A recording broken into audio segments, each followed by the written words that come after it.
Injil Matius pasal 27 ayat 45 sampai ayat 56.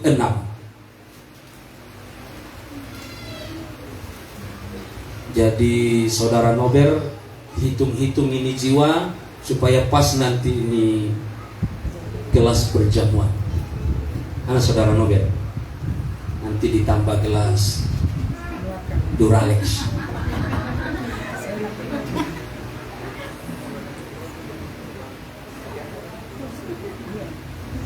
Mari kita baca berbalas-balasan. Yesus mati. Mulai dari jam 12 kegelapan meliputi seluruh daerah itu sampai jam 3. Saudara baca. Kira-kira jam 3 berserulah Yesus dengan suara nyaring, Eli, Eli, lama sabachthani, artinya, Allahku, Allahku, mengapa engkau meninggalkan aku? Mendengar itu, beberapa orang yang berdiri di situ berkata, ia memanggil Elia. Baca. Dan segera datang seorang dari mereka, ia mengambil bunga karang, mencelupkannya ke dalam anggur asam, lalu mencucukkannya pada sebatang bulu dan memberi Yesus minum. Tetapi orang-orang lain berkata, jangan, baiklah kita lihat apakah Elia datang untuk menyelamatkan dia. Baca. Yesus berseru dengan suara nyaring, lalu menyerahkan nyawanya. Dan lihatlah, tabir bait suci terbelah dua, dari atas sampai ke bawah, dan terjadilah gempa bumi, dan bukit-bukit batu terbelah. Baca. Dan kuburan-kuburan terbuka, dan banyak orang kudus yang telah meninggal bangkit. Dan sesudah kebangkitan Yesus, mereka pun keluar dari kubur, lalu masuk ke kota kudus dan menampakkan diri kepada banyak orang. Baca. Allah pasukan dan prajurit-prajuritnya yang menjaga Yesus menjadi sangat takut ketika mereka melihat gempa bumi dan apa yang telah terjadi, lalu berkata, sungguh dia ini adalah anak Allah. Dan ada di situ banyak perempuan yang melihat dari jauh, yaitu perempuan-perempuan yang mengikuti Yesus dari Galilea untuk melayani dia. Sama-sama. Di antara mereka terdapat Maria Magdalena dan Maria ibu Yakobus dan Yusuf dan ibu anak-anak Zebedeus. Katakan amin. Puji Tuhan. Renungan kita hari ini saya beri judul makna seruan Yesus di atas salib. Arti seruan Yesus di atas salib. Saudara masih ingat kalimat Ibrani yang sangat terkenal? Eli, Eli, lama sabachthani, atau Eloi, Allahku. Eloi, Eloi, lama sabachthani, Allahku, mengapa engkau meninggalkan aku? Jadi Yesus waktu datang ke dunia ini 100% mengenakan daging. Maka Yohanes Pembaptis ketika melihat dia di sungai Yordan, dia berkata, inilah dia anak domba Allah yang akan dikorbankan untuk menghapus dosa dunia. Orang masih bingung. Masa seorang pria muda, perawakan begitu baik, Nabi Yohanes, nabi terbesar itu, berkata, inilah yang akan dikorbankan.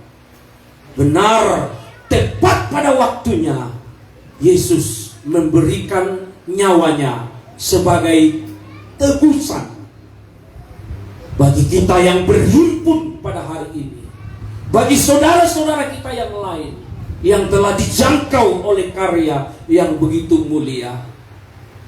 Namun untuk menggenapi nubuat-nubuat dalam perjanjian lama, bahwa Mesias atau yang terutus atau Kristus dalam bahasa Yunani, Mesias dalam bahasa Ibrani, itu dua arti yang sama. Dua-dua artinya yang diurapi atau diutus. Kayak saya ini diurapi jadi pendeta untuk melayani umat. Yesus menyandang gelar yang diurapi, yang diutus untuk apa? Membebaskan dunia, orang-orang di dunia dari kematian kekal. Sebenarnya saudara ini sedang dalam antrian. Antrian kemana? Kepada kematian kekal. Maka sekarang ini manusia kan belum menyadari itu. Allah, untuk apa sih? Allah. Loh, di luar Yesus orang sedang ada dalam antrian. Antrian kemana? Antrian menuju kepada maut, kematian kekal. Maka orang yang di dalam Yesus itu bersukacita. Kenapa? Karena ketakutan terbesar manusia itu bukan penyakit.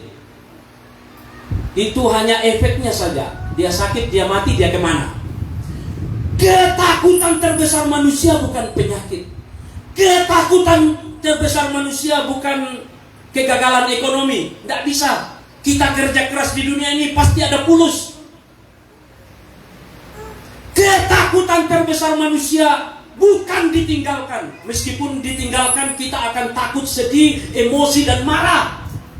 Tapi ketakutan manusia itu the big question, pertanyaan besarnya, kalau mati, saya kalau mati kemana?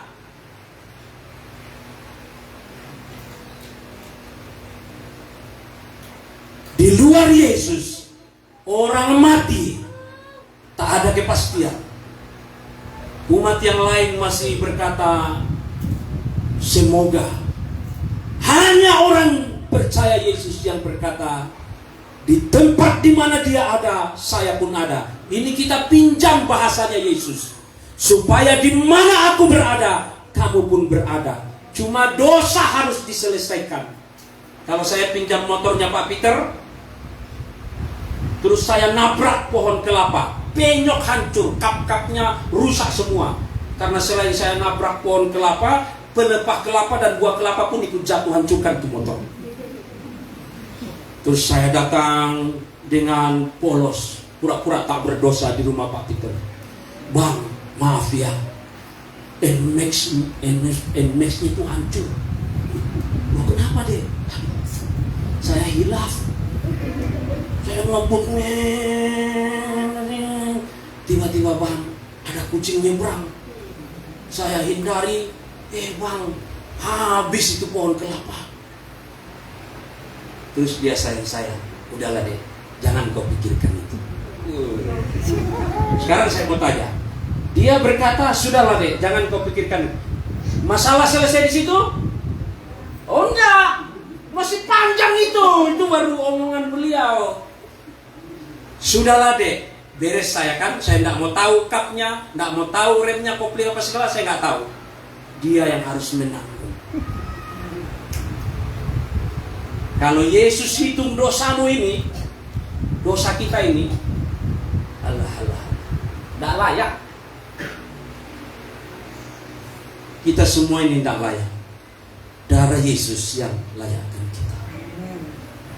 Lalu apa arti sabak tani bagi kita? Kelihatannya Yesus ini ditolak di Yerusalem, tidak dihiraukan oleh surga. Kadang-kadang kita begitu kan, Allahku, Eloi. Pernah saudara berdoa begitu? Tiba-tiba seorang istri lagi doa dalam bilik, Eloi. Ngamuk suaminya. Siapa yang kau panggil tuh? Si Elia. Sama orang itu. Wih, dia memanggil Elia loh. Itu dalam sengsaranya, tubuh yang begitu kudus dan begitu mulia itu harus menanggung kehinaan kita. Dia ditinggalkan.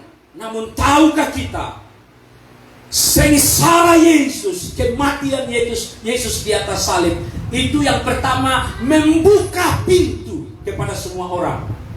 Menuju apa? Menuju bank. Pernah kerusuhan di Jakarta tahun 98 itu pintu mall didobrak. Wah, terjadi penjarahan yang begitu hebat. Ada yang pikul kulkas, pikul mesin cuci, semua dipikul dari dalam mall.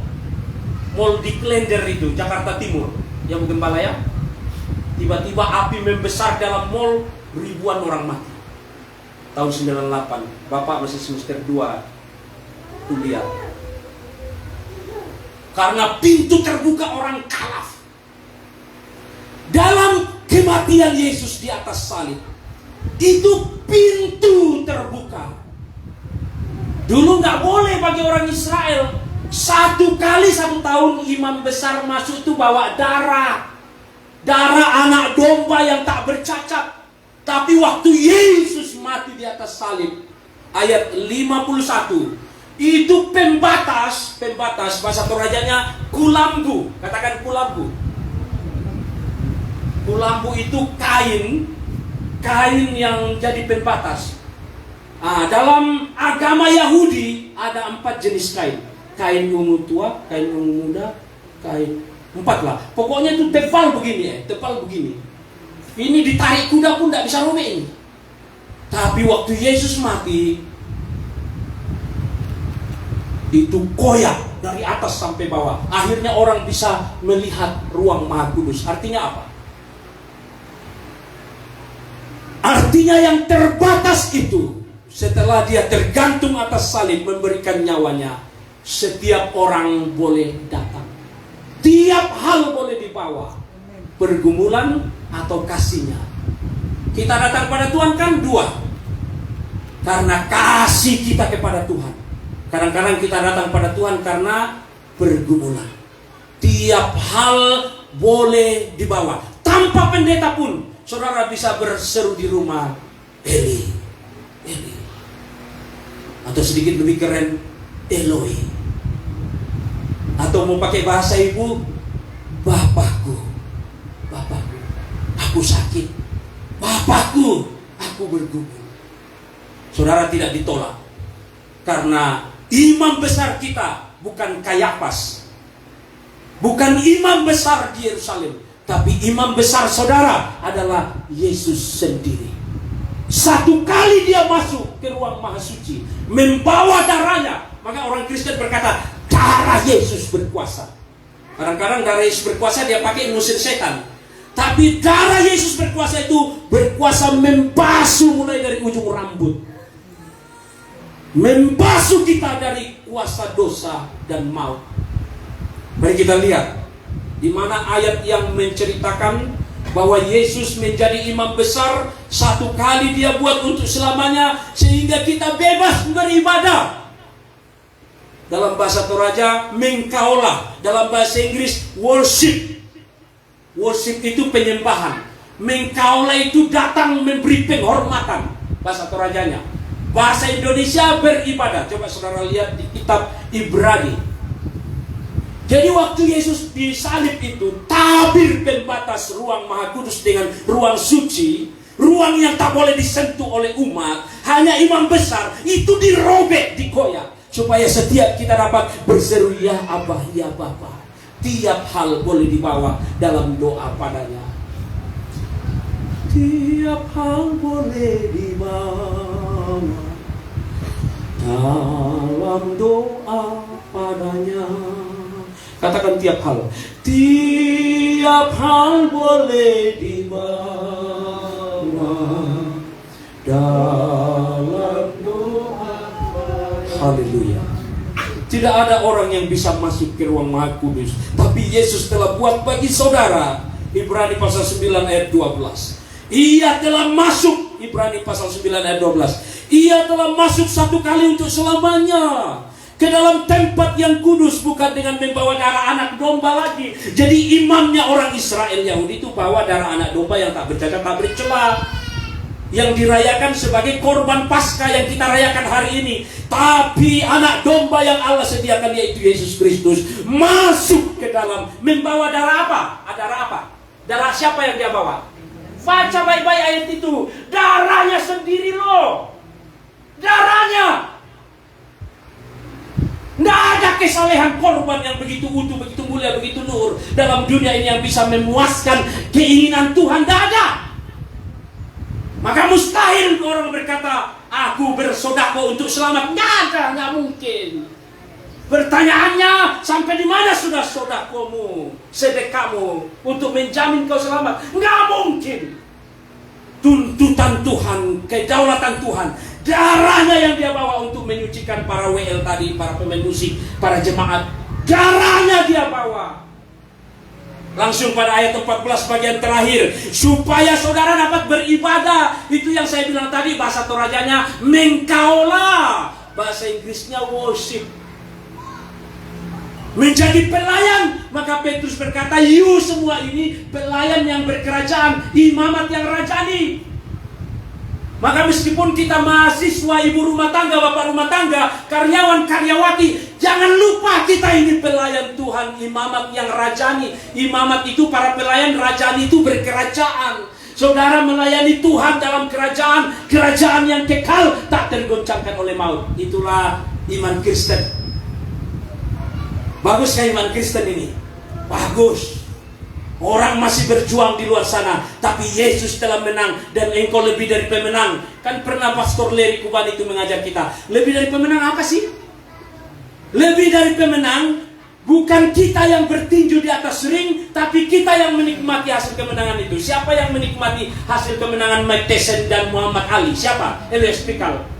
Istrinya. Istrinya itu lebih dari pemenang. Elias Pikal yang babak belur bertanding di atas ring, turun dari ring, istrinya Elias Pikal bilang, "Pap, apa bu? Alah, jangan pura-pura pikun deh. Pap, apa?" Kan suami pulang dari camp kan gitu, kadang-kadang kalau tidak mau transfer lewat ATM. "Pap, apa bu? Pap, apa? Alah, jangan pura-pura pikun deh. Gaji. Nggak pernah ada suami bilang, enak betul ente. Ente di rumah main TikTok, main Facebook, gua babak belur di camp dari jam 6 sampai jam 6 sore. Nggak pernah. Istri lebih dari pemenang. Maka suami itu artinya semua uang adalah milik istri. Kita nih. Bapak itu suatu rumah ketawa ya. Suami, coba bapak panjangkan suami itu pak. Semua uang adalah. Cuma ini bikin-bikinan saya aja.